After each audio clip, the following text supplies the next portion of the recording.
అను నీదే ఆలస్యం అమ్మ. ఇంకా చదివిన తర్వాత నాన్నగారు డాక్టరు. ఆయన నన్ను అంటే మా నాన్నగారు అనుకున్నాడు.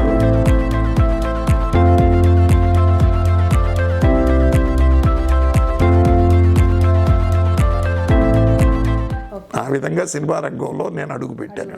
సీట్లు సెలక్షన్లో 87తో ఆగిపోయింది.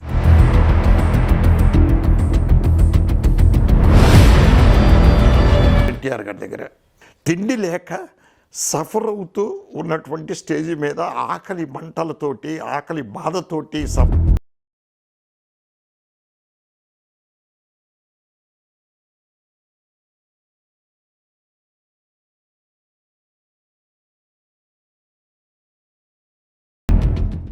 నాన్నగారిని చూడగానికి చెమటలు పట్టేస్తుంది నాకండి.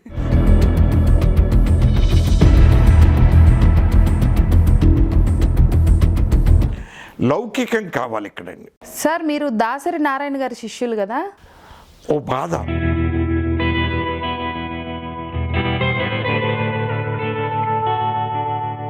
ఇంతవరకు భోంచేయకుండా నువ్వు చెప్పినప్పుడు ఎక్కడైతే కూర్చుని ఉన్నాడో అక్కడే కూర్చున్నాడు ఆయన దాసనారాయణ గారు.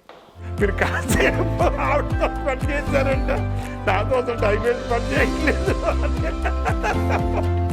ఇంటర్వ్యూ చేసిన ప్రతి ఒక్కరికి ఇదే అనుమానం వస్తుంది.